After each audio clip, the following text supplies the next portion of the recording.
இப்போ வெளிப்படையாகவே சொல்லிடுறேன். நாடாரின மக்கள், தேவேந்திர குல மக்கள், மறவரின மக்கள், இதுக்குள்ளே தான் ஜாதி ரீதியாக பிளாக்கை உருவாக்கி வச்சிருக்கிறாங்க. மறவர் பிளாக்கு, நாடார் பிளாக்கு, தேவேந்திர பிளாக்குன்னு உருவாக்கி வச்சிருக்கிறாங்க. முதல்ல ஆரம்பம் எப்போ வந்தது? சீமான் போய் பேசுனதுனால அவர் தான் கொளுத்தி போடுறாரு. முத்துராமலிங்க தேவர் தலைவர் அப்படின்னு அந்த ரசீதில் அடிச்சிருக்கிறாங்க. அதுக்கு பக்கத்தில் வசூலிப்பவர் அப்படின்றதுல ஒருத்தர் கையெழுத்து போட்டிருக்கிறார். முத்துராமலிங்க தேவர் கையெழுத்துல எனக்கு இங்கிலீஷ் கையெழுத்து, தமிழ் கையெழுத்து ரெண்டுமே எனக்கு நல்லா தெரியும். 250 ரூபா கூட கட்ட முடியாம இருந்தார் முத்துராமலிங்க தேவர். காமராஜர் தான் சொன்னார். இல்ல வல்லபாய் பட்டேல் வாய்ப்பூட்டு சட்டம் தேவருக்கும் திலகருக்கும் தான் சொல்றாங்க பொய் அப்படின்னு சொல்லி. அதுல தான் வேற ஒரு வேலுச்சாமி நாடாரும் வருவார். 15 பேர், முத்துராமலிங்க தேவர், சசிவண்ண தேவர், அதுல இவர் 11வது ஆளு வேலுச்சாமி நாடார். இவர் சொல்றது படி பார்த்தோம்னா சிவகாசியில் இருக்கக்கூடிய நாடார்கள் எல்லாம் வேர்களை பூரா ஆரியமயமாக்குனது எதனால? பிராமணர்கள் நாங்களும் சத்திரியர் அப்படின்னு சொல்லி இதுல இருந்து மாறுபட்டு அவங்க ஒரு நிலைப்பாடு எடுத்தாங்களே. நாடார்களுடைய வரலாறு பெரிய போராட்ட வரலாறு. காத்தாங்குளம் ஜொக்கப்பல நாடார், திருவேண்டும் போய் பெருமாள் நாடார், டி.எஸ். ஆதிமூல நாடார், சி. ஆதித்தனார், மாப்போசி, இவங்கெல்லாம் காமராஜுக்கு எதிர்ப்பா இருந்தவங்க. நீங்க போய் அவரை எல்லாத்தையும் ஒட்டுமொத்தமா நாடார்னு பார்ப்பீங்களா? அரசியல் தலைவர்களா ஏத்துக்கிட்ட கொள்கையின் அடிப்படையில பார்க்கணும். தேவருக்கு எதிர்ப்பா தேவமார்களும் இருந்தாங்க. நன்றி உணர்வோட நான் அணிந்துரை எழுதும் போது சொல்லி இருக்கிறேன். நாடார் அப்படின்றதுக்காக நான் அவரை புறக்கணிக்கல. இன்னைக்கு எங்களுக்கு அவர் நண்பர். நீங்க எதை எடுத்தாலும் ஜாதியாவே பார்ப்பீங்களா? தேவரா பாருங்க, அரசியல் தலைவரா பாருங்க. தேவமாறு வளைய வச்சு விதைச்சு, தேவமாறு களை எடுத்து, தேவமாறு அறுத்து, தேவமாறு அடிச்சு, நெல் அவிச்சு, அரைச்சு கொண்டு வந்து தான் சாப்பிடணும்னா இருந்தா நான் சாப்பிடவே முடியாது. 6 மாசத்துக்கு முன்னால இருந்து இப்படி சட்டத்துக்கு புறம்பா இப்படி பேசினார். காமராஜர் அப்படி பேசினாரு, கீரவத்தவன் பேசினாரு, எம் தலகரன் பேசினாரு, இப்படின்னெல்லாம் எழுதுன சொல்லி அதன் பேர்ல தான் அவர் மேல அந்த வழக்கு போட்டாங்க. அந்த வழக்கவே அவங்க எடுக்கல. அதுக்கு மேல பெரிய ஒரு பழியை இமானுவேல் கொலைகேசில் கொண்டு போய் சேர்த்து விட்டு இவங்க முடிச்சுட்டாங்க.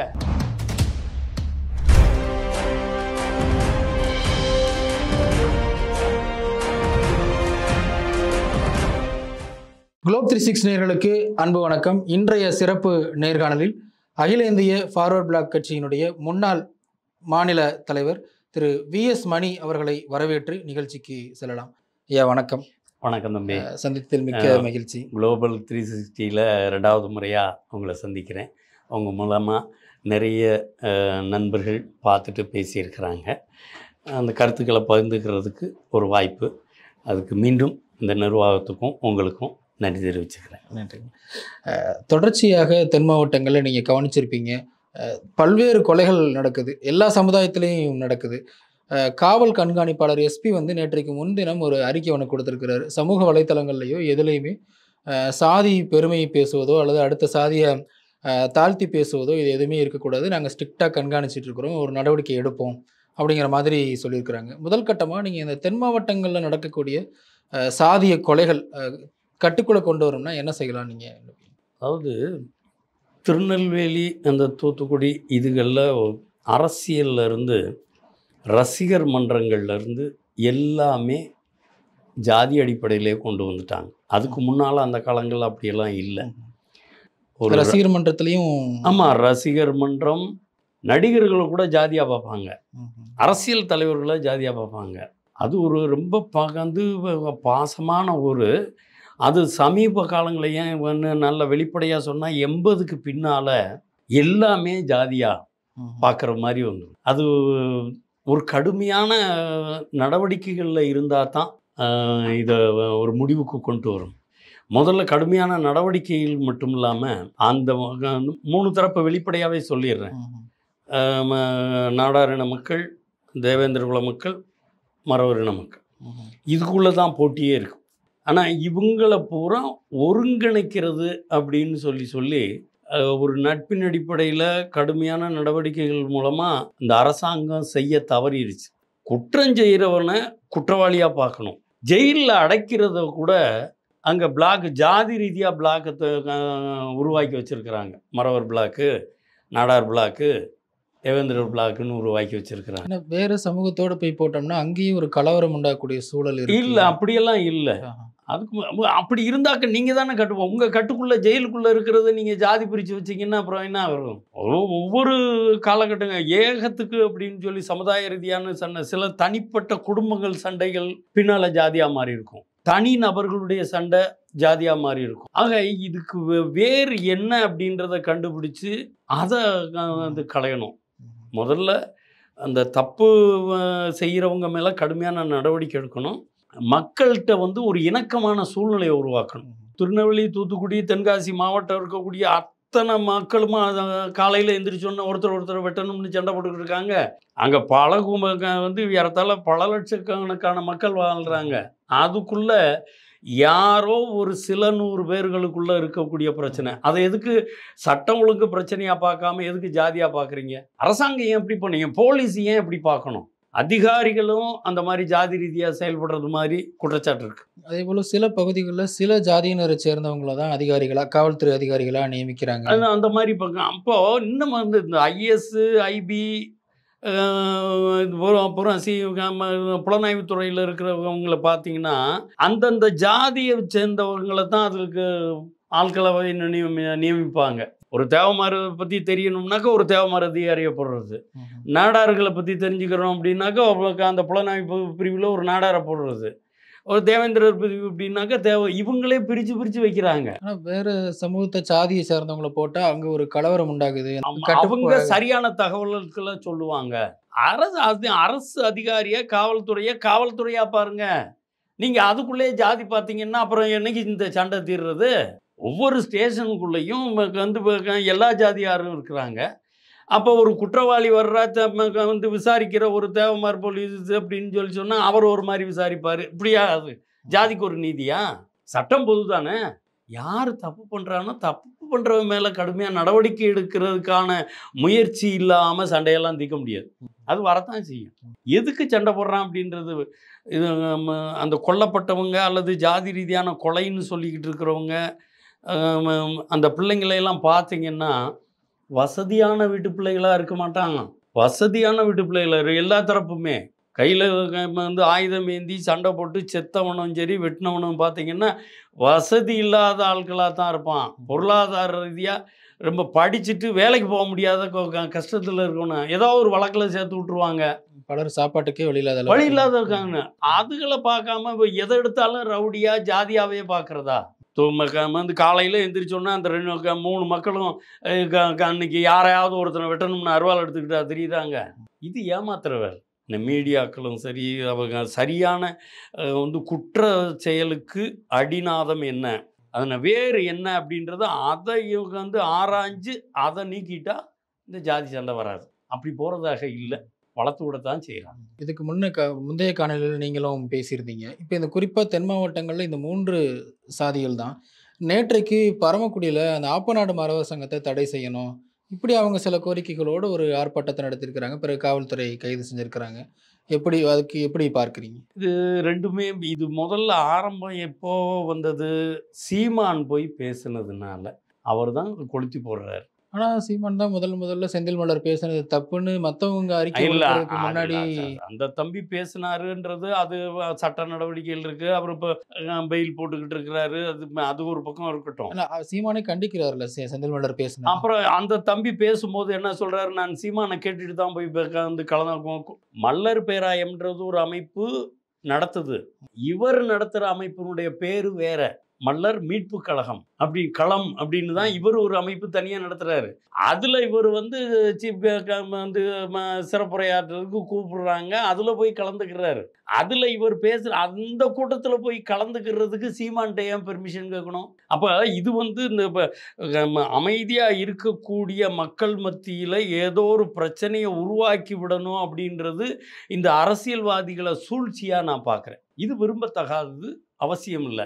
அங்கே பேசுனது ஒவ்வொரு மாறி மாறி வர்றது அப்படின்னு சொல்லி சொன்னால் இவங்க இப்போ வந்து இப்போ தம்பி நான் பார்க்க வர்றேன் உங்களை தெரிஞ்சது அப்படின்னு சொல்லி சொன்னால் எனக்கு ஒரு பிரச்சனை அப்படின்னா உங்களை தானே தேடி வர்றேன். அதில் ஜாதின்றது என்ன இருக்குது? ஆனால் இவர் ஒருவேளை சீமான்ட்ட வந்து நான் தென் மாவட்டங்கள் நடக்கக்கூடிய படுகொலை கண்டித்து பேச போகிறேன் அப்படி அனுமதி கேட்டிருக்கலாம். அது எப்படி கேட்டாரோ அது அவங்க 2 பேருக்கும் நம்மளே இல்லை. ஆனா இப்படிதான் நான் பேச போறேன். சீமான்ட்டு இந்த தம்பி என்ன கேட்டாரு, அவர் என்ன சொன்னார் அப்படின்றதெல்லாம் பின்ன அவங்க சொன்னா தான் தெரியும். ஆனா அவர் உடனே ஒரு பெரிய அறிக்கை கொடுக்கிறார்ல தமிழ் இல்ல, தலைவர்கள். ஆமா, அது ஏன்னா அதனுடைய வீரியம் வேற மாதிரி போகுதுன்றத புரிஞ்சுக்கிட்டதுனால அவர் மறுப்பு சொல்றாரு. அது அவங்க அரசியல், அது அவங்களுக்குள்ள நம்ம போக வேண்டியதா, அதை பெருசுபடுத்திக்கிறது வேண்டியதில்லை. என்னைக்கு வந்து இப்போ சீமான் இன்னைக்கு இருக்கிற அரசியல் சூழ்நிலை, மக்கள் வாழ்க்கை, இன்னைக்கு விலைவாசி உயர்வு, இப்போ உற்பத்தி இல்லாத கார்பரேட் கம்பெனிகளுடைய ஆதிக்கம், இதுகளெல்லாம் பேச வேண்டிய ஒரு அரசியல் தலைவர் எதுக்கு ஜாதியை போய் பேசணும்? யார் பாண்டிய மரபு அவர் இவருன்னு சொல்லி இதை இன்னத்துக்கு பேசணும்? அது பேசுனது வேற வேற மாதிரி பலருடைய விமர்சனங்களுக்கு வந்துடும். இன்னைக்கு யூடியூப் சேனல் மற்றதுகள் எல்லாத்துலேயும் கருத்து சுதந்திரமாக, அதுக்கு சென்சார் இல்லை, கருத்து சுதந்திரம்ன்ற பேரில் இஷ்டத்துக்கு பேசுகிறாங்க. அது வந்து கலவரத்தை உருவாக்கு. பொதுவாக பெரிய மனுஷங்களா இருக்கிறவங்க நல்ல கருத்துக்களை 2 தரப்புலையும் தவறு இருக்குது அப்படின்னா அதை கண்டிக்கக்கூடியவங்களா இருக்கணும். இன்னொரு தடவை அந்த தப்பு வரக்கூடாது அப்படின்னு சொல்லி பேசக்கூடியவங்களா இருக்கணும். ஆனால் நான் வந்து என்னையை சார்ந்தவங்களுக்கு சேர்ந்தவங்க செஞ்சால் நான் சரின்னு சொல்லிடுறது, அடுத்தவங்க செய்கிற அதே தப்பை வந்து கண்டிக்கிறது அப்படின்னு சொல்லி சொன்னால் அது என்ன நியாயம்? அதைத்தான் எனக்கு வந்துட்டு அப்போ அதை சொல்லும்போது கூட சொன்னேன். அந்த அதில் உங்கள் பேட்டியிலையும் ஒரு தடவை அதை சொல்லியிருக்கிறேன். ஆப்பநாடு மறவர் சங்கத்தில் இருந்து இமானுவேல் மணிமண்டபத்துக்கு எதிர்ப்பு சொன்னாங்க அப்படின்னு அதுக்கு வழக்கு போட்டிருக்கிறாங்க அப்படின்னு பரவலாக பேசிக்கிட்டு இருக்கிறாங்க. அந்த ஒரு இது தேவையில்லாத ஒன்று. ஏன்னா தகவல் உரிமை சட்டத்தில் அவங்க கேட்கும்போது எந்த அடிப்படை 69 பேருக்கு தமிழ்நாடு அரசாங்கம் விழா நடத்திக்கிட்டு இருக்கு. ஒவ்வொரு தலைவர்களுக்கும் வந்து ஒரு அரை பக்கம் அல்லது 3/4 பக்கம் ஒரு A4 சீட்டில் ஒரு வாழ்க்கை குறிப்பு வச்சிருக்கிறாங்க. யார் கேட்டாலும் அது இன்னும் எதன் அடிப்படையில் இந்த விழா நடத்துறீங்க அப்படின்னு சொல்லி கேட்கும்போது அதுக்கு அது ஒரு இது சொல்கிறாங்க. இவருக்கு கேட்கும்போது அரசின் கொள்கை முடிவுன்னு ஒத்த வரியில் தகவல் உரிமை சட்டத்தில் சொல்லிட்டாங்க. அதுவும் முதலமைச்சர் 110வது விதியின்படி அவங்க மணிமண்டபம்னு சொல்லிட்டார். அதை வந்து ஒன்றும் எந்த மாதிரி எதிர்ப்பு சொல்லியிருக்கலாம்? இந்த நாட்டினுடைய சுதந்திரத்துக்காக விடுதலைக்காக போராடிய தியாகிகள் அவங்கள்லேருந்து ஒரு எதிர்ப்பு மறுப்பு அப்படின்னு சொல்லி வந்திருந்தா அதுக்கு ஒரு நியாயம் இருக்குது. விடுதலை போராட்டத்தில் இல்லாதவங்களுக்கெல்லாம் நீங்கள் விழா நடத்துகிறீங்கன்னு சொல்லி சொன்னால் அது ஒரு ஜாதியிலேருந்து வந்து பேசி பண்ணணும் அப்படின்றது அப்படி வர வேண்டிய அவசியம். அதுதான் இந்த பிரச்சனைகளுக்கே காரணம். இப்போ இதையே தான் வந்து ஒரு முத்துரமேஷ் நாடாருமே கூட நம்ம சேனல்லையும் பேசியிருந்தார். நவமணி ஐயா வந்து பொதுவில் அவங்க பண்ணது தப்புன்னு சொல்கிறாங்க, ஆனால் அவங்க பண்ணதை ஏன் தடுக்கலை அப்படின்னு உங்களை பார்த்து ஒரு கேள்வி கேட்குறாங்க. இது என்னது, அவரது கொஞ்சம் நல்லா படிச்சுட்டு பேசக்கூடியவர் தான். என் அமைப்பில் இருக்கிறவனுக்கு தானே நான் தலைவராக இருக்க முடியும். நான் என்னுடைய கீழே இருக்கிறவங்கள நான் கட்டுப்படுத்தலாம். அவங்க வந்து எல்லா அமைப்புகளுக்கும் நான் ஒன்றும் தலைவர் இல்லை. இன்னும் குறிப்பிட்டு வெளிப்படையாக சொன்னோம் அப்படின்னு சொல்லி சொன்னால் வந்து நான் இந்த ஜாதி சார்ந்த அமைப்புகளில் நான் அனுபவிச்சது இல்லை. ஒரே ஒரு முறை என்னென்னா இந்த சீர்மரபினர் நலச்சங்கம்னு ஒன்று இருந்தது. அது வந்து இப்போ எடப்பாடி ஆட்சி காலத்தில் ஒரு 69 ஜாதிகளுடைய கூட்டமைப்பு அது. அது அவனுடைய சார்பில் இப்போ வந்து முதலமைச்சரை போய் சந்திக்கணும் அப்படின்னு சொல்லி வரும்போது அதில் சீர்மரபினர் நல சங்கத்துக்கு வந்து தலைவராக இருக்கும் டாக்டர் ஜெபமணி, பொதுச் செயலாளர் மாரிமுத்துன்றவர்.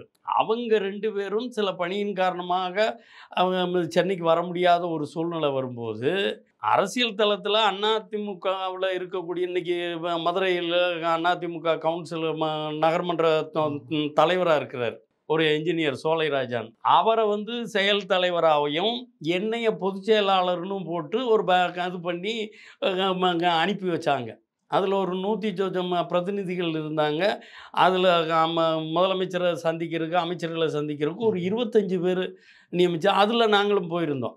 இது வந்து எல்லா ஜாதிக்குமான இடஒதுக்கீடு சம்மந்தமான பேசுறது. இப்படி வந்து தேவரை பயன்படுத்தியிருப்பாங்க. அப்புறம் வந்து துவக்க காலங்கள்லேருந்து ஒரு அரசியல் தலைவர். இன்றைக்கும் ஜனாதிபதியாக இருக்கிறவங்க, பிரதமர்களை வச்சுருக்கிற சில பொது அமைப்புகள் ஆனரரியாக வச்சுக்கிறோம். இது நாட்டு நடைமுறை. இதுகள்னால அவங்க அதிகாரத்தை அங்கே வந்து பயன்படுத்தி இருக்கிறாங்க அப்படின்னு சொல்லி அதில் ஒரு ரசீது முத்துராமலிங்க தேவர் அப்படி தலைவர் அப்படின்னு இருக்குது. அது பக்கத்தில் கையெழுத்து முத்துராமலிங்க தேவர் கையெழுத்து எப்படி இருக்கும்னு கூட இங்கிலீஷு கையெழுத்து தமிழ் கையெழுத்து எப்படி இருக்கும்னு கூட தெரியாமல் முத்துராமலிங்க தேவர் கையெழுத்து போட்டிருக்காருன்னு அது வசூலிப்பவர் சந்தா வசூல் பண்ணி அவருடைய கையெழுத்து தான் அதில் இருக்கும். மேலே இருந்துச்சு அப்படிங்கிற இல்லை அவர் பேர் வந்து தனியாக முத்துராமலிங்க தேவர் தலைவர் அப்படின்னு அந்த ரசீதில் அடிச்சிருக்கிறாங்க.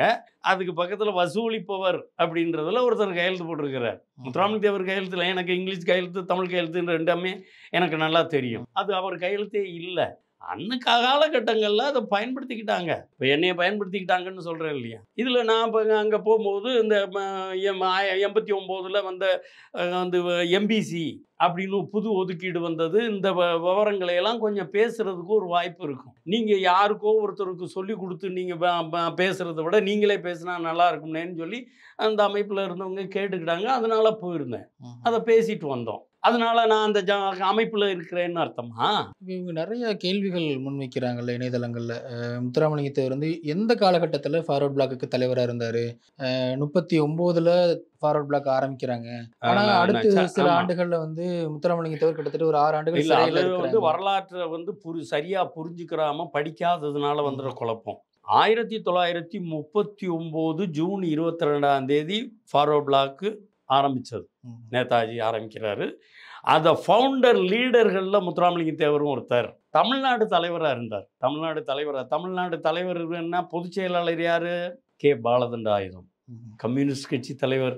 இன்னைக்கு பாலனில இருக்கு பார்த்தீங்களா, அவர் தான் ஃபார்வர்ட் பிளாக்கினுடைய தமிழ்நாட்டினுடைய முதல் பொதுச் செயலாளர். வரலாறுகளை சரியாக தெரிஞ்சு அதுக்கு பின்னால் 54 ஒரு குழப்பம் வருது. நேரு அரசாங்கம் காங்கிரஸ் ஃபார்வர்ட் பிளாக் இணைப்புன்னு வருது. அதில் வந்து முரண்பாடுகள். அதுக்கப்புறம் தான் முத்துராமலிங்க தேவர் அகில இந்திய ஃபார்வர்ட் பிளாக்கினுடைய அகில இந்திய துணை ஹேமந்தகுமார் பாசு அகில இந்திய தலைவர், ஒரு துணைத் தலைவர்ன்ற ஒரு அமைப்பே வருது.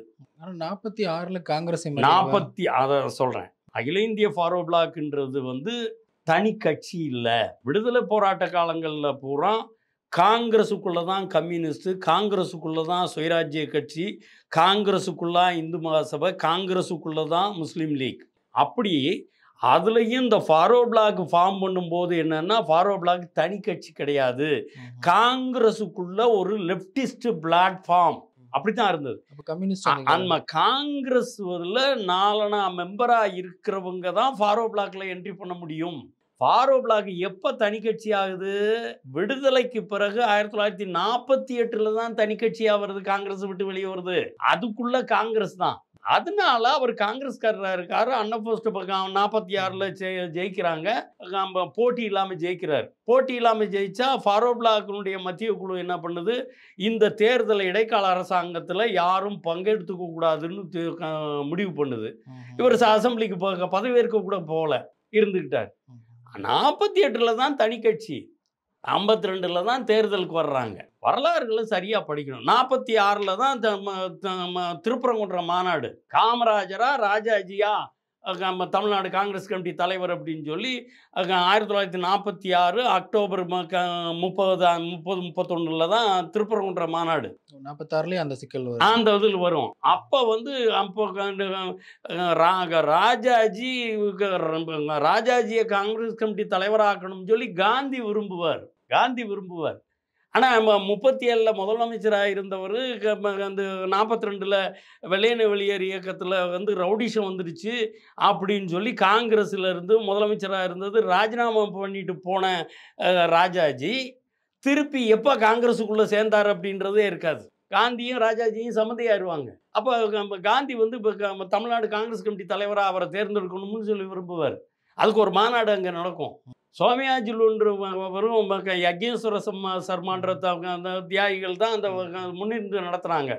முத்துராமலிங்க தேவருக்கு அந்த மாநாட்டில் வந்து கொடியேற்றுறதுக்கு தான் மாநாட்டு துவக்கத்தில் கொடியேற்றுற பொறுப்பு தான் அவருக்கு கொடுக்கப்பட்டிருந்தது. ஆனால் இந்த பிரச்சனைகள் வரும்போது காமராஜரை புறக்கணித்து ராஜாஜியை தான் தலைவர் அப்படின்னு சொல்லணும் அப்படின்னு வரும்போது அன்னைக்கு முழுக்க நின்று ராஜாஜியை கடுமையாக விமர்சனம் பண்ணி நேதாஜி அரசாங்கத்தை பொம்மை சர்க்கார்னு சொன்னார். நேதாஜியை வந்து ஓட்டப்படகுன்னு சொன்னார்.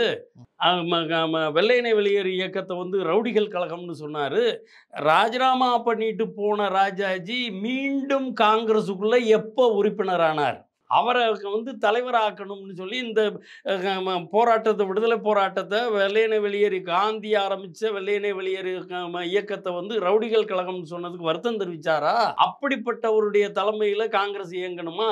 அப்போ நாங்கள் ராஜாஜியை புறக்கணிக்கிறோம், காமராஜர் தான் தமிழ்நாடு காங்கிரஸ் கமிட்டி தலைவர் அப்படின்னு சொல்லி அதில் ப்ரொக்ளமே அன்னைக்கு அந்த பிரகடனப்படுத்தினதே முத்துராமலிங்க தேவர் தான். இது வரலாறு. இன்னைக்கு இருக்கக்கூடிய அரசியல் ஜாதி பிணக்குகள் இதுகளை வச்சுக்கிட்டு வரலாறை சரியா படிக்காம தலைவர்களை கொச்சப்படுத்தி பேசுவது. அதில் இவங்க கூட உங்கள் டிவியில் தான் பேசியிருந்தார் தம்பி. இப்போ படிச்சுட்டு பேசுகிறவர் தான். அது இருந்தாலும் உள்ளுக்குள்ளே அவருக்கு ஒரு ஏதோ ஒரு குணம் இருக்குது. கிண்டலா கேலியாக பேசுறதுன்றது மாதிரி அதான் இருக்கிறார். 250 ரூபா கூட கட்ட முடியாமல் இருந்தார் முத்துராமலிங்க தேவர். காமராஜர் தான் கொடுத்தாரு. இல்ல வல்லபாய் பட்டேல் அன்னைக்கு தேர்தல் பணிகளுக்காக வல்லபாய் பட்டேல் இவர் 36லே ஜில்லாவோட தலைவராக வந்திருக்க வேண்டியவர் முத்துராமலிங்க தேவர். இளைஞர் அன்னைக்கு காங்கிரஸ் கட்சி PS குமாரசாமி ராஜாவுக்கு வந்து பரிந்துரை பண்ண சொல்லுது, அவரே ப்ரொபோசல் பண்ண சொல்லுது. கட்சி கட்டளை ஏற்றுட்டு சொல்றாரு. அடுத்து வர்ற தேர்தலில் இவர் வந்து நான் விருப்ப மனுவும் கொடுக்கல. வல்லபாய் பட்டேல அங்கேருந்து தந்தி மணி ஆர்டரில் 250 ரூபா பணமும் இதுவும் அந்த ஆதரசேஷனும் கொடுத்து விட்றாங்க. அப்படி வந்தது. தேடி பிடிச்சி வேட்பாளராக அறிவிச்சாங்களே தவிர இவர் விருப்பப்பட்டு போகலை. அதை கூட அந்த நேரத்தில் ராஜாவை எதிர்த்து நீங்கள் போட்டி போடுறதா அப்படின்னு பேசுவாங்க. ராஜா ஜஸ்டிஸ் கட்சியில் இருக்கிறாரு, நான் காங்கிரஸில் இருக்கிறேன், நான் காங்கிரஸுக்காரனாக இருக்கிறேன். காங்கிரஸ் வந்து இந்த வெள்ளையனையை வந்து இந்தியாவை விட்டு வெளியேற்றணும்னு போராடிக்கிட்டு இருக்கு காங்கிரஸ். வந்து இந்தியர்கள் தான் ஆளணும் அப்படின்னு, வெள்ளைக்காரன் ஆளக்கூடாது, இந்தியர்கள் தான் ஆளணும்னு நான் சொல்கிறேன். ராஜாஜி வெள்ளைக்காரன் ஆளணும்னு, ராஜா வந்து வெள்ளைக்காரன் ஆளணுன்ற கட்சிக்கு ஆதரவாக இருக்கிறாரு. இவர் வந்து ராஜா வந்து பின்னால் வந்து இல்லை நான் காங்கிரஸ் தான் அப்படின்னு வந்துட்டாருன்னா நான் வரவேற்பேன் அப்படின்னு சொல்லி பேசியிருப்பார். ஏன்னா ராஜாவுக்கும் பசும்பொன் குடும்பமும் ரொம்ப நெருக்கமானவங்க. உங்களுக்கு அவங்களுக்கு உதவியாளர்னு கூட சொல்லலாம். அப்படி இருக்கிறவங்க, அவங்க கொடுத்த நிலங்களில் வாழ்ந்துக்கிட்டு இருக்கிறவங்க ராஜாவே எதிர்த்து போட்டி போடுறாருன்னா அரசியல் ரீதியாக தான் எதிர்த்தார தவிர தனிப்பட்ட கோபங்கள்லாம் இல்லை. இன்னைக்கு இருக்கிற மாதிரியான அரசியல் பார்வை அன்னைக்கு இல்லை. ஒரு டைமில் அவர் ராஜாஜி மந்திரி சபையில் மந்திரியாவார். ராஜா சண்முகராஜ் ஜஸ்டிஸ் கட்சியில் இருந்தவர் காங்கிரஸுக்குள்ளே வந்துடுவார். காங்கிரஸுக்குள்ளே அவர் மந்திரியாகவும் இருப்பார். அவர் சும்மா கேலியாக சொல்லுவார், ராஜா ராஜாவாக இருந்தார் இப்போ மந்திரியாக போகிறாரு அப்படின்வார். ராஜாவாக இருந்தார் இப்போ மந்திரியாக போகிறாரு. காமராஜர் அமைச்சரவையிலையும் மந்திரியாக இருப்பார். அரசியல் நடவடிக்கைகளில் காலத்துக்கு தகுந்தாப்புல சில பேர் மாறி இருப்பாங்க. ஆனால் இவர் வந்து துவக்க காலங்கள்ல இருந்து எந்த அரசியல் நெறி மாறுபாடு, ஒழுக்க முரண்பாடு அவர்கிட்ட வாழ்நாளில் வந்ததே கிடையாது. அதே போல் தேர்தலில் வந்து முத்துராமலிங்க தேவர் அவர்கள் வந்து தோல்வியே சந்திக்காத தலைவர் அப்படிங்கிறதும் ஒரு இடத்துல கேள்வி இல்லை. அது வந்து இந்த தினகரன்ற ஒரு தினகரசாமி தேவர்னு ஒருத்தர், அவர் எழுதின அந்த முதுகுளத்தூர் கலவரம் புத்தகத்தை வச்சுக்கிட்டு பேசுகிறாங்க. 52 தான் 51 52 தான் முதல் தேர்தல். 21 வயது வந்தவர்களுக்கு வாக்குரிமைன்றது ஜனநாயகப்படுத்தப்பட்டது. அது முதல் தேர்தல். சில தேர்தல் சட்ட நெறிமுறைகள்லாம் இன்னைக்கு இருக்கிற சட்டம் அன்னைக்கு கிடையாது. இன்னைக்கு இருக்கிறத பார்த்துக்கிட்டு அன்னைக்கு பேசக்கூடாது. அதில் இப்போ தம்பி பேரில் நான் நாமினேஷன் கட்டலாம், யார் வேணாலும் யார் பேரில் வேணாலும் கட்டலாம், அமைப்புகள் பேரில் கட்டலாம். அப்படி சில பேர் வந்து ஒருத்தர் ராமநாதபுரம் அசம்பிளிக்கும் கட்டியிருந்தார். அதில் வந்து சசிவர்ணத்தேவரும் பேராலையும் நாமினேஷன் போடப்பட்டிருந்தது. அவர் போடலையா சசிவர்ண? இல்லை. அதே மாதிரி இங்கே வந்து அருப்புக்கோட்டை பார்லிமெண்ட்டுக்கும் முதுகுளத்தூர் அசம்பிளிக்கும் தான் முத்துராமலிங்க தேவர் பேருனால அது பண்ணது. அதில் அவங்க வந்து வாபஸ் முறைகள் இல்லாமல் இருந்த அந்த காலகட்டங்களில் அது வாபஸ் வாங்கப்படாமலே இருந்தது. தேர்தல் பிரச்சாரத்துக்கு போகல, ஓட்டு போடலை, இவர் அங்கே போட்டி போடுறாருன்ற செய்தியும் இல்லை. ஒரு 11,000 12,000 பேர் ஓட்டு போட்டிருக்கான்னு அதை பெருசாக நினைக்கலாமா, இழிவுபடுத்தி பேசுகிறதா? ஒரு தலைவருக்கு இருக்கக்கூடிய அந்த அதை வந்து அவர் தோற்று போயிட்டாரு. அவர் நேரடியாக போட்டி போட்ட எந்த தேர்தலையும் 36ல் முதல்ல தேர்தல். அதே சமயத்தில் உங்கள் சேனலில் போகும்போது அந்த தம்பி சொன்ன இருந்தார், வாய்ப்பூட்டு சட்டம் தேவருக்கும் திலகருக்கும்னு தான் சொல்கிறாங்க பொய் அப்படின்னு சொல்லி. அவர் சொல்கிற வந்து இப்போ பேரையூர் மாநாடு அப்படின்றது தேவர் நடத்தினது. ஏன்னா அவருக்கு 36லேயே வந்து தேர்தல் பிரச்சாரம் பண்ணக்கூடாதுன்னு தடை விதிச்சிட்டாங்க. அப்போது தேர்தல் வந்து 36 ஜில்லா போர்டில் முதல்ல தேர்தல் போகிறோம், மக்களை சந்தித்து ஓட்டு கேட்க முடியாத ஒரு சூழ்நிலை வரும்போது அது 34ல் இவர் நடத்தின குற்றப்பழங்குடிகள் சட்ட எதிர்ப்பு மாநாடு மாடலை வந்து திருப்பி பயன்படுத்துகிறார். பேரையூரில், மண்டர்மாணிக்கத்தில், கமுதியில், சிவகாசியில் இந்த பகுதிகளெல்லாம் தேர்தல் பிரச்சாரம். ஏன்னா போய் தானே நான் மக்களை கூட்டிக்கிட்டு அதுக்கு குற்றப்பழங்குடிகள் சட்ட எதிர்ப்பு மாநாடுன்னே போட்டார். அப்படி ஒரு மாநாடு பேரையூரில் நடத்துகிறாங்க. அந்த மாநாடுக்கு வந்து அரசாங்கம் தடை விதிக்குது. இவருக்கு போட்டது 108 பேசக்கூடாதுன்னு போட்டது இந்திய அரசியல் சட்டத்தில் இவருக்கு 108வது இது பண்ணு. அந்த மாநாடுக்கு வந்து 114 144ன்னு சொல்கிறீங்களா இடைக்கால தடை உத்தரவுன்னு சொல்லி, அப்படி ஒரு அந்த மாநாட்டுக்கு தடை. அதில் தான் பேரையூர் வேலுச்சாமி நாடாரும் வருவார். 15 பேர், முத்துராமலிங்க தேவர், சசிவர்ண தேவர், அதில் இவர் 11வது ஆள் வேலுச்சாமி நாடார். அவங்க அந்த வழக்கில் அப்பியர் ஆகி போன வெங்கட்ராமையர், காங்கிரஸ் கட்சியினுடைய மூத்த தலைவர், வழக்கறிஞர். அவர் ஆர்குமெண்ட் பண்ணும்போதே அவர் பாவங்க அந்த வரவேற்பு குழு தலைவர்னு போட்டு வச்சுருந்தாங்க, அந்த அச்சிட்ட நோட்டீஸை தான் படித்தார் அப்படின்னே ஆர்குமெண்ட் பண்ணியிருப்பார். அந்த முத்துராமலிங்க தேவரை தவிர மற்ற 14 பேரையும் விடுவிச்சாங்க. தேவருக்கு மட்டும்தான் வாய்ப்பூட்டு சட்டம், அவர் பேசக்கூடாதுன்னு சொல்லி இப்போ சொன்னது தேவருக்கு மட்டும்தான். அந்த பக்கம் ஒரு செய்தியில் முழுசும் படிக்கணும்ல, பாதியை படிச்சுக்கிட்டு எனக்கு வேணுங்கிறத மட்டும் நான் சொல்லிக்கிட்டு இருந்தால் அது பேர் வரலாறா? ஒரு செய்தி சொல்கிறோம், அதில் நீங்கள் உங்களுக்கு பிடிச்சதை மட்டும் எடுத்துக்கிறது, உங்களுக்கு பிடிக்காதது அல்லது உங்களோடக்கு ஒத்து போகாத விஷயங்களை பூரா மறைக்கிறதுன்னு சொன்னால் அது வரலாறாக இருக்காது. நல்லதும் இருக்கும் கெட்டதும் இருக்கும், இரண்டையும் பேசணும். ஏன்னா வந்து இப்போ ஒரு பாண்டியர் பரம்பரை அப்படின்றது எனக்கு அதில் வந்து அந்த இதில் நான் நுழையிறதில் ஏற்கனவே உங்கள்கிட்ட சொல்லியிருக்கிறேன். அது 1908 முத்துராமலிங்க தேவர் பிறக்கிற காலத்துக்கு முன்னால் அந்த இருக்குது. வன்னியர்களுக்கு நாடாக இருக்கும் வழக்கே நடந்ததெல்லாம் இருக்குது. நம்ம அதில் இப்போ இது பண்ண இப்போவும் கூட அதை சொல்லிக்கிட்டே இருக்கிறார். அப்படின்னா சிவகாசி இவர் சொல்கிறது படி பார்த்தோம்னா சிவகாசியில் இருக்கக்கூடிய நாடார்களெல்லாம் பேர்களை பூரா ஆரியமயமாக்குனது எதனால?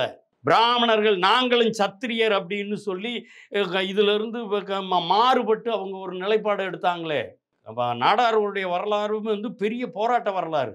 அதுகளில் ஒரு பகுதியை மட்டும் இவங்களுக்கு சாதகமாக இருக்கக்கூடியது, இவங்களுக்கு பிடிச்ச பகுதிகளை மட்டும் எடுத்துக்கிறதுன்னா அது நல்லதில்லை. நல்லது கெட்டது ரெண்டும் இருக்கும். நல்லதை ஆதரிப்போம், கெட்டதை ஒதுக்குவோம்.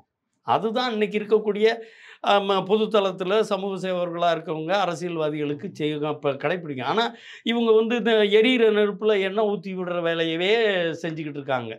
என்னையை பொறுத்தளவில் சரியான தகவல்கள், அது யார் பண்ணாலும் தப்புன்னா தப்புன்னு பேசணும், நல்லதுன்னு எனக்கு பிடிக்காதவங்க பண்ணாலும் நல்லது தான், அதை நான் ஆதரிக்கணும். தவறுகள் வரும்போது கண்டிக்கணும். அந்த நிலையில தான் எங்களுடைய நிலைப்பாடு இருக்குமே தவிர மற்ற சமயத்தில் விரோத போக்குகள் இவர் எல்லாத்தையும் இந்த வந்து ஜாதியாகவே பார்ப்பார். காங்கிரஸில் இருந்த நாடார்களை காங்கிரஸ்காரங்களா பாருங்கள், ஃபாரோ பிளாக்ல இருந்த நாடார்களை ஃபாரோ பிளாக்காரங்களா பாருங்கள். சொக்கப்பள நாடார், சாத்தாங்குளம் சொக்கப்பள நாடார், இதில் ஸ்ரீவைகுண்டம் ஒய் பெருமாள் நாடார், டிஎஸ் ஆதிமூல நாடார், இவங்கெல்லாம் ஏன் சிபா ஆதித்தனார், மாப்போசி, இவங்கெல்லாம் காமராஜுக்கு எதிர்ப்பாக இருந்தவங்க.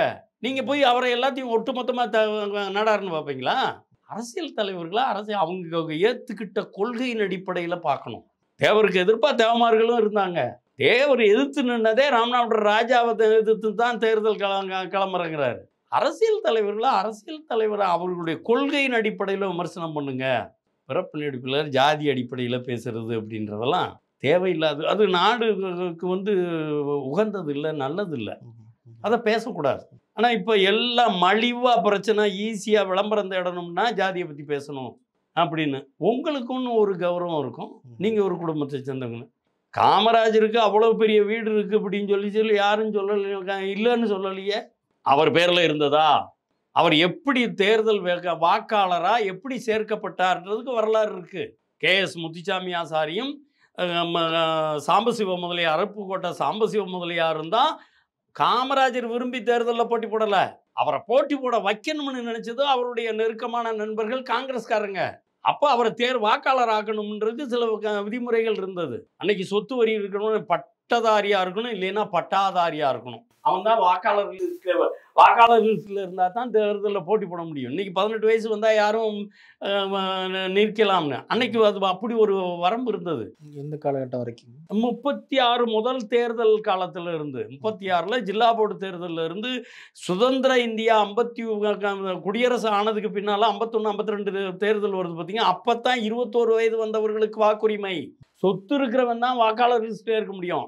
WPA சவுந்தரபாண்டிய நாடாருக்கு அன்னைக்கு 45,000 பேர் வாக்காளர்கள் இருந்தாங்க அப்படின்னு சொல்லி சொன்னால் நாடார்கள் 2100 பேர் தான் வாக்காளராக இருக்க முடிஞ்சது. அப்போ இப்போ இவர் பேரில் சொத்து இல்லை அப்படின்னு வரும்போது அவங்க அம்மாட்ட பவர் ஆஃப் அட்டர்னி கேட்குறாங்க. அவங்க மறுத்துடுறாங்க. அவர் அரசியல்னு போய்கிட்டு இருக்கிறாரு, நான் ஒரு பொம்பளை பிள்ளைய வச்சுக்கிட்டு இருக்கிறேன், இவர் பேரில் சொத்தை எழுதி கொடுக்க முடியாதுன்னு மறுத்தாருன்றத 57ல் காங்கிரஸ் சீர்திருத்த கட்சி மாநாட்டு பேச்சில் தேவரே பேசியிருக்கிறார். சொக்கப்பலா நாடார் பேசியிருக்கிறார், ராஜபாளையம் துரைசாமி நாடார் பேசியிருக்கார், டிஎஸ் ஆதிமூல நாடார் பேசியிருக்கிறார். எல்லா பேருமே அன்னைக்கு பேசுனது, அன்னைக்கு பேசப்பட்டது, அன்னைக்கு காமராஜர்னால அது மறுக்கப்படலை. இன்னைக்கு ஏன் நான் அதை போய் மறுத்து பேசிக்கிட்டு இருக்கணும்? அது அசிங்கமும் இல்லை. ஒரு எளிய தொண்டர், அன்னைக்கு பெரும்பாலான நாடார்கள் பூரா சமுதாயத்தை சேர்ந்தவங்க, முக்கிய தலைவர்கள் எல்லாரும் ஜஸ்டிஸ் கட்சி ஆதரவாக இருந்தாங்க. அந்த தேசிய இயக்கத்தை தூக்கி பிடிக்கிறதுக்கு துணையாக நின்ன ஒரு காமராஜர்னா அது அப்படி பெருமை பேசுங்க. எனக்கு நாடார் மகாஜன சங்கத்தில் இருந்த விபிஆர் கங்காராம் துர்ராஜ், தனசேகர பாண்டியன், அப்படி பெரிய பெரிய தலைவர்களுடையெல்லாம் நான் பழகி இருக்கிறேன். அதை கூட சொல்கிறாரு. ரொம்ப ஏஆர் பெருமாள் 2 பீரியடு எம்எல்ஏவாக இருந்தவர், 2 பீரியடு ஏஆர் பெருமாள் எம்எல்ஏவாக இருந்தவர். காரியாபட்டி தொகுதி, இப்போ அது திருச்செந்தூர் தொகுதின்னு பேர் மாறிடுச்சு. 2 பீரியடு எம்எல்ஏ. அவர் இருக்கும்போதே ஒரு தேவர் அச்சகம்னு நடத்திக்கிட்டு இருந்தவர். 52 பேச்சை சட்டசபையில் தேவர்னு சொல்லி புத்தகமாக போட்டவர். மிக நல்ல மேடை பேச்சாளர். 49ல் நேதாஜி பத்திரிகை தேவர் ஆரம்பிக்கும்போது அந்த பத்திரிகையில் ஏஆர் பெருமாள் கட்டுரை எழுதியிருப்பார். அப்படிப்பட்டவர். இப்போ அவரை தான் நான் இப்போ புத்தகம் எழுதுங்கன்னு சொன்னேன். புத்தகம் எழுதும்போது இவர் சொல்கிறது மாதிரி இப்போ தேவமார்களில் பூரா தேடி போய் எங்களுக்கு இப்போ இந்த புத்தகம் எழுதியிருக்கேன் போடுங்க அப்படின்லாம் சொல்லலை. நாங்கள் புத்தகம் எழுதியிருந்தோம், அந்த ஸ்கிரிப்ட் டைப் பண்ணி கொண்டு போய் ஒரு புத்தக நிறுவனத்தில் கொடுத்தோம். அவங்க கொடுக்கும்போது சொன்னாங்க, இந்த காமராஜரை பற்றி ரொம்ப கடுமையாக இருக்குது, அதுகளை நீ எடுத்துட்டிங்கன்னா புத்தகமாக போட்டுருவோம் அப்படின்னு சொல்லி சொன்னாங்க. அது எங்களுக்கு உடன்பாடு இல்லை, வெளியே வந்துடுறேன். அவர் அவருடைய சொந்த மருமகன் ஏஆர் பெருமாளுடைய மூத்த மக பிரபாவதின்னு சொல்லி அவருடைய வீட்டுக்காரரு கோவிந்தன், அவர் கமர்ஷியல் டாக்ஸ் ஆஃபீஸராக இருந்தார். அவருக்கு ரவி அன்கோ நட்பு உண்டு.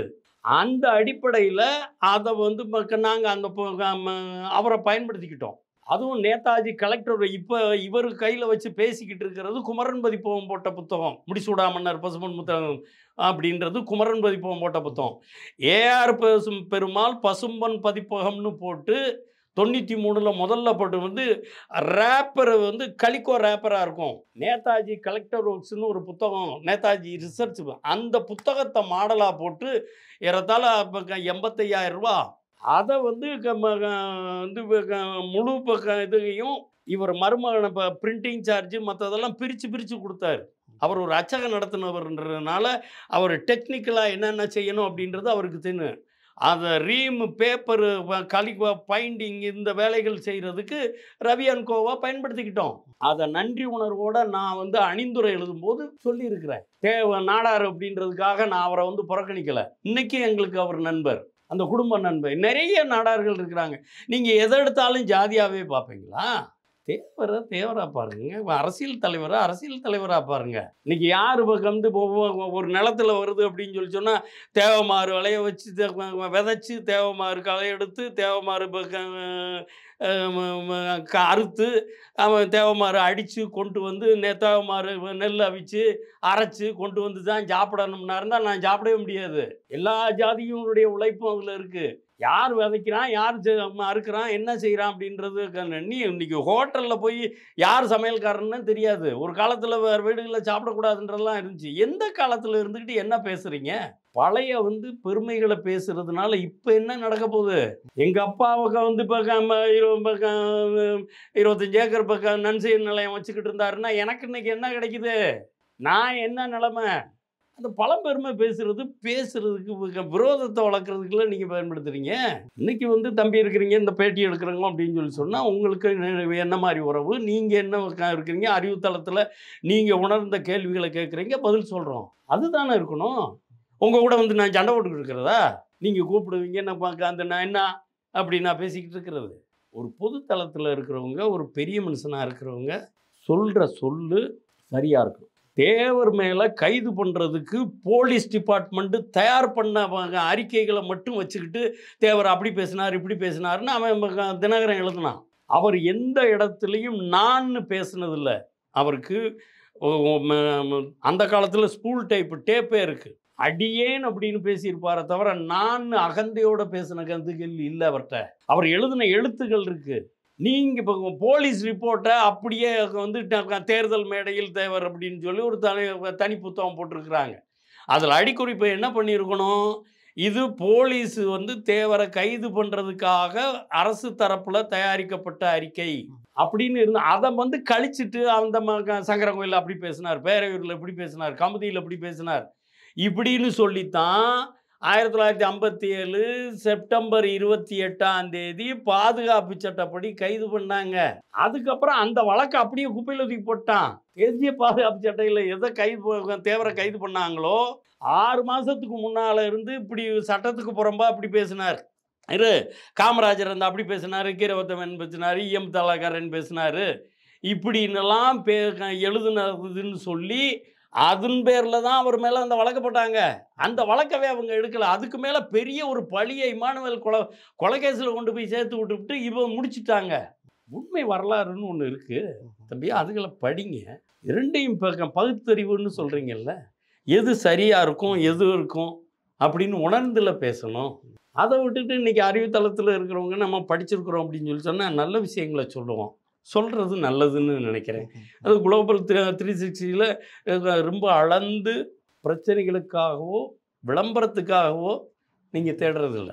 ஒரு விஷயம் அதை பற்றி ஆழமாக தெரிஞ்சுக்கணும் அப்படின்றது அதுதான் இன்னைக்கு சரியாக இருக்கணும். ஆனால் முரண்பாடாக இந்த இதான்னு சொல்லி என் வயசுக்கு தகுந்தாப்புல நான் பேசணும் இல்லையா? தேவருக்கு எதிராக வழக்கு புனையப்பட்டது போது கூட இம்மானுவேலை பற்றி நாங்கள் தரைக்குறவாவோ எதிர்மறையாவோ எங்கள் கட்சியில் இருந்தோ எங்கள் தலைவர்களோ ஏன் தேவருக்கு ஆஜரான வழக்கறிஞர்களோ கூட அவரை பற்றி பேசுனதில்லை. நான் பலமுறை சொல்லியிருக்கேன், அவருடைய கூட பிறந்த தம்பி துரைராஜ் ஃபார்வர்ட் பிளாக்காரரு.